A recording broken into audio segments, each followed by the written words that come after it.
Meus amigos, muito boa noite a todos vocês, saudações rubro-negras a todos. Eu quero pedir a você, companheiro rubro-negro e anti-rubro-negro, que se inscreva inicialmente aqui no canal, que deixe o seu like, porque é muito importante que esse conceito de resgate de um torcedor mais raiz seja espraiado para todo o conjunto de rubro-negros.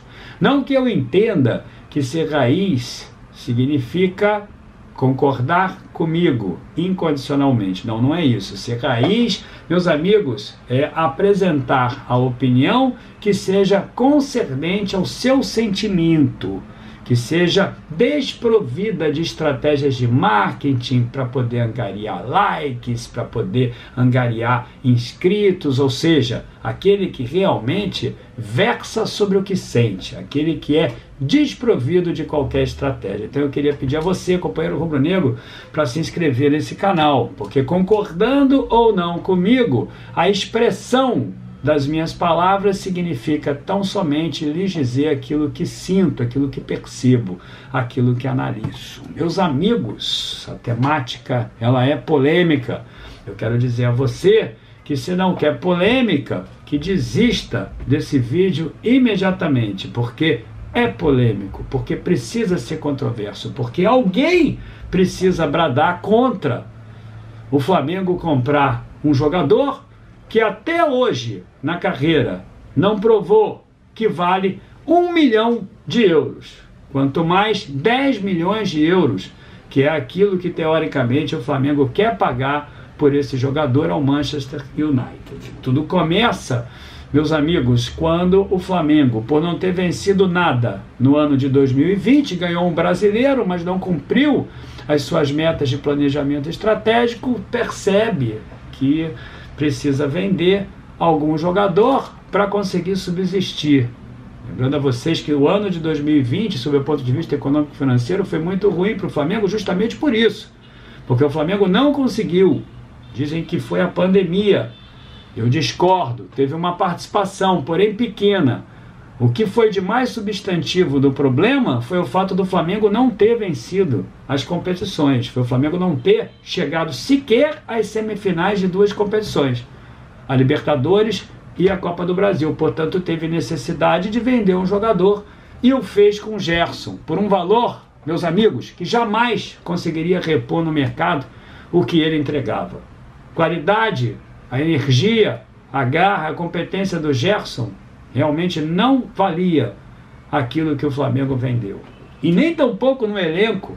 E eu bradei muito contra essa venda na época. Muitos diziam que o Flamengo tinha substitutos dentro do próprio elenco. Eu dizia terminantemente que não tinha, porque havia analisado meticulosamente todo o corpo de jogadores do Flamengo e eu entendi, meus amigos, que não havia, de forma alguma, qualquer jogador que se assemelhasse, que pudesse entregar o que o Gerson entregava. O Gerson saiu, foi vendido por uma ninharia e havia, claro, a necessidade da reposição técnica dentro de campo, comprando um segundo volante que pudesse ofertar o mesmo que o Gerson ofertava. E aí resolveram trazer o belga. O belga, meus amigos, que pertence ao Manchester United, porque o Manchester fez um investimento num jogador que deve ter figurado bem nas categorias de base lá na Bélgica, mas que na verdade nunca essa expectativa se materializou depois que ficou mais velho. Tanto se é verdade que emprestou o jogador para o Granada, reserva. Emprestou o jogador para o Lazio, reserva. Emprestou o jogador para o Valência, reserva também. Um jogador que apenas hoje, eu fazendo essa live hoje, sexta-feira, muito desconfiado que estava, que sequer havia vencido qualquer título na carreira. E aí me apresentaram um membro da live me apresentou de 2015, 16, quando o Manchester United ganhou uma Copa da Inglaterra, que é um título de expressão, sim, não tenho dúvida, equivalente à Copa do Brasil, mas que, meus amigos, não contou com a participação fundamental do belga, porque ele era reserva. Quando ele era escalado, eu fui, inclusive, pesquisar aqui. Ele mal entrava nas partidas, portanto, um companheiro que vem para cá sem títulos, sem chancela nenhuma, outra, senão a grife do Manchester United, do que fez muitos rubro-negros, inclusive analistas de futebol, a escalarem esse jogador como titular apenas porque ele veio da Inglaterra. E não tinha vindo da Inglaterra, porque há muito tempo ele não jogava lá. Apenas por isso, ele já chega aqui com essa chancela, já chega aqui tentando aproveitar uma oportunidade de campo do Flamengo, porque o Gerson havia saído, e aqueles que estavam por ali não gozavam de muita moral da torcida, acabou dizendo que era segundo volante, o Renato escalou ele ali, não sei porquê, não sei se é obrigado ou não, quero aqui refletir com vocês, mas o escalou ali, e desde o primeiro jogo, tomara que mude agora com Paulo Sousa, mas desde o primeiro jogo ele não mostrou características de segundo volante, e eu vinha falando isso sempre, em todos os jogos. Se apresentou bem contra o Juventude, marcou um gol, eu cheguei a dizer, bom, jogou um pouco melhor, fez um gol de falta, se continuar a evoluir dessa maneira, como muitos diziam, não tenho dúvidas, pode ser que chegue ali, ao patamar do Gerson. Vai ser difícil, falei eu, mas pode ser que chegue, e não chegou, depois daquele jogo só evoluiu. Tanto que, nas minhas escalações para o jogo contra o Palmeiras, eu sempre deixei, vocês sabem disso, portanto aqui, não concordem comigo, tudo bem, mas atestem a minha coerência, eu sempre o deixei de fora. Sempre escalei o Michael numa composição outra de meio campo, com deslocamento do De Arrascaeta ou Everton Ribeiro para cumprir a função dele, mas ele em todos os momentos ficava de fora do time. E o Michael dentro, ali no primeiro tempo. Jogador esse que havia se destacado muito nas partidas anteriores. Portanto, eu sempre disse o que disse. Sempre falei que o belga não era primeiro volante. Como eu falei, vamos torcer para o Paulo Sousa agora poder acertar, mas ele não tem nenhuma familiaridade com aquela função. É um jogador que, quando toma uma trombada, cai. Não preciso nem dizer qual foi a mais veemente, ainda vou falar sobre isso nesse vídeo. É um jogador que se livra muito rápido da bola, um jogador que não carrega a bola, não vence linhas driblando, é um jogador que não faz o giro, não faz o pivô como o Gerson fazia. Jogador bom ali tem que saber fazer, jogar assim, porque ele recebe, em grande parte das vezes, a bola de costas. Jogador que não tem a menor característica para jogar ali. Se vai jogar bem de meio é uma outra coisa. Se vai jogar bem ali, agora, em função de movimentações do Paulo Sousa, orquestradas pelo Paulo, aí é uma outra história. Mas até agora, meu amigo, ele não provou que valia 20 milhões e nem 10 milhões. Porque não tem título, não tem experiência, não tem jogo. E o pior, entregou a nossa honra dentro do campo. Caiu ali, estatelado, de bunda no campo, sem sequer esboçar uma reação para ir atrás do Davidson, sem sequer esboçar qualquer atitude para poder segurar o Davidson. Caiu ali e, junto com aquela queda, a honra, a imagem, o sofrimento do torcedor rubro-negro. Eu quero aqui dizer a vocês que nunca uma jogada me fez tão infeliz como aquela, porque aquela, sem sombra de dúvida, quem conhece o Flamengo sabe, foi a jogada mais infeliz da história do Clube de Regatas do Flamengo. E você aí, meu amigo, se acha que eu estou falando da pessoa do belga? Não, eu estou falando do jogador que foi irresponsável, perdeu aquela bola ali e que, por incrível que pareça, encontra uma série de atenuantes.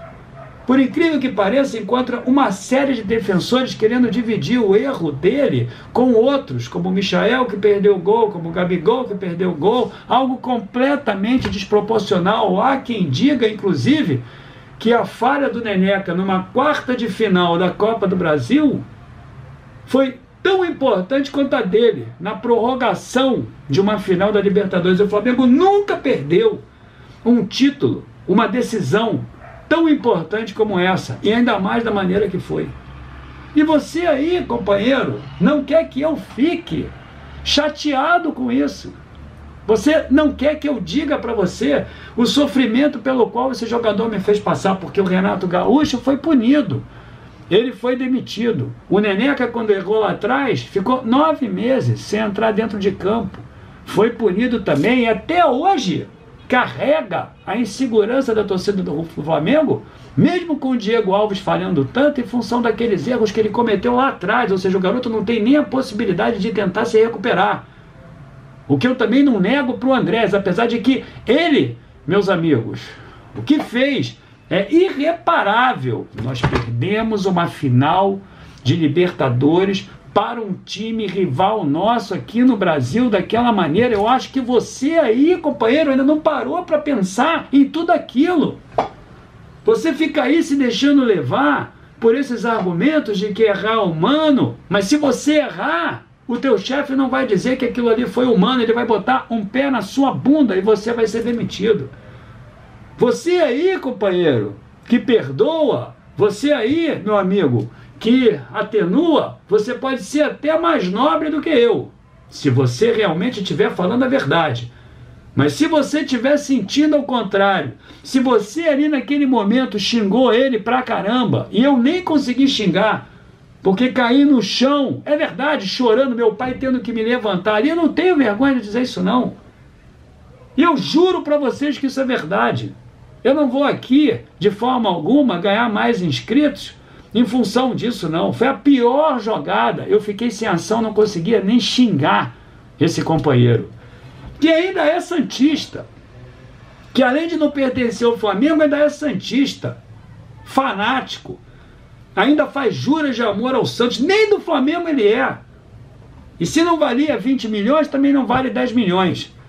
Entregou a nossa honra.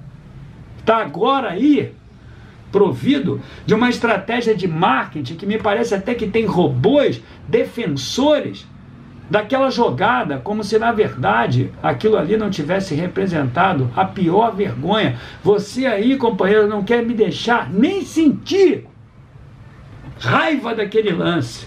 Então você aí, meu amigo, que ficou irritado com ele naquele momento, você ali que xingou e que fica dizendo por aí que ele precisa ser perdoado, que tem que ter outras oportunidades, você não está sendo honesto com quem ou a quem você se dirige. Não. Querer perdoar e achar que ele tem melhoria, está tudo bem, mas não por 10 milhões de euros, não. Não por 10 milhões de euros. Eu quero saber o que motiva tanto a compra desse jogador. A renovação do De Arrascaeta está emperrada. A vinda de jogadores para posições mais importantes, como a zaga, por exemplo, que é uma peneira, e você sabe disso, e o Paulo Souza também sabe, está emperrada. O Flamengo, meus amigos, precisa de substitutos, de meias, para o De Arrascaeta e para o Everton Ribeiro, que são sempre desfalques no Flamengo em função de lesões ou em função de convocações, e o Flamengo não traz, e agora o Flamengo quer aportar 10 milhões de euros, 63 milhões. Você aí, companheiro, entenda uma coisa. Se você não quer mais criticar o cara pelo erro colossal dele, não tem problema nenhum. Se você ali não está sentido com a perda dessa Libertadores, se você já abstraiu isso, tudo bem. Agora me diga aqui, olhando no meu olho, olhando aqui para minha cara, se esse cara vale 10 milhões de euros. Me diga aqui, olhando para minha cara, se um jogador que não tem nada na carreira, que foi reserva em tudo quanto é lugar, que foi mandado embora dos clubes os quais ele foi emprestado, nenhum dos clubes o quis, me diga aí, e que ainda por cima entrega o ouro daquela maneira, fale aqui, olhando no meu olho, meu amigo, já me desculpando aqui por me irritar, mas fale aqui no meu olho se ele vale 1 milhão. Se ele vale 10 milhões, eu duvido que você venha me dizer uma coisa dessas. Que ele vale 10 milhões. Ele não vale 10 milhões. E você aí tem que protestar contra isso. Estão fazendo do Flamengo o que querem. O dinheiro é seu. Você é rubro-negro, você colabora para isso. Estão pagando 10 milhões nesse cara, 63 milhões. Você pode falar do Léo Pereira, que foi comprado a 35? Erradíssimo. Você pode falar do Vitinho, que acho que foi comprado também por 60 milhões? Um erro, não valia isso, eu falei isso na hora. Não adianta você justificar. Ah, mas pagou o Vitinho. Ah, mas pagou o Léo Pereira. Isso não existe, isso é agora. Você tem que bradar contra isso agora. Porque se você tivesse bradado contra isso naquela época, talvez não acontecesse. Agora o que eu vejo aí é que ninguém se manifestou. Emitem opiniões tímidas, não pode ficar, meus amigos, com medo do dislike. Não pode ficar. O mais importante é a credibilidade, é aquilo que você transmite. Você, rubro-negro, não pode estar satisfeito com aquela jogada. Você, rubro-negro, não pode, e analista de futebol não pode dizer para mim que o cara vale 10 milhões. Você aí, companheiro, não pode dizer para mim que o exercício da função de segundo volante foi realizado por ele a bom termo, com excelência, para valer 63 milhões de reais. E ainda por cima, dizem que vão consultar o belga para ver se ele concorda ou não com a transação, se isso é correlato com o sentimento dele. Pelo amor de Deus, ninguém fala nada. O cara que erra lá, quando chega aqui na terça-feira seguinte contra o Ceará, é aplaudido com placas, está tudo bem, belga. Pelo amor de Deus. Por que você prefere dizer que eu seja desumano ao invés de rubro-negro? Por que você prefere falar mal de mim e não considerar o fato, ou os fatos que eu estou apresentando aqui para vocês? Por que esse interesse de pagar, meus amigos, 10 milhões de euros, 63 milhões de reais para um jogador que nunca fez nada na carreira, que mal jogou aqui no Flamengo, que é santista, que entregou a nossa vitória, a nossa glória para uma equipe rival? Você aí que é sacaneado todos os dias pelos palmeirenses, você aí, companheiro, que estava prestes a ser campeão da Libertadores porque o Flamengo estava muito melhor no jogo, você aí não se irrita com isso? Você vai aceitar esse tipo de coisa? Você vai continuar a escrever aí nos meus vídeos dizendo que eu não tenho razão? Pelo amor de Deus, o que é mais importante para o Flamengo? Me atacar ou o próprio Flamengo vencedor, triunfante?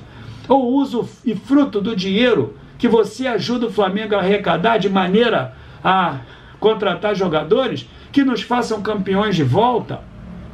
Não, eu não tenho medo disso. Realmente não tenho. Eu quero deixar registrada aqui a minha contrariedade contra a contratação, a minha contrariedade com relação à contratação do belga para integrar o elenco do Flamengo em definitivo por 10 milhões de euros. Que registre-se aqui. Hoje, 14 de janeiro, um rubro-negro foi contra essa contratação. Porque eu vou dizer uma coisa para vocês. Tomara muito que o companheiro vingue no ano de 2022. Tomara que ele faça muitos gols, mas sabe quando é que ele vai valer 10 milhões de euros? Nunca! Nunca! Porque ele já era de 20 milhões. Aquela derrubada já o fez valer 10 e vai cair ainda mais. Pode jogar muito bem, vou torcer para isso, porque eu não sou idiota, eu sou clube de regatas do Flamengo, acima de tudo. Vou até comemorar gols dele, mas ele nunca vai valer 63 milhões de reais. Saudações rubro-negras, até amanhã, sábado, às 15 horas ou 14h30. Desculpe a minha verve, mas eu sei que o rubro-negro de verdade vai entender o que eu estou falando. Grande abraço a todos vocês, saudações rubro-negras.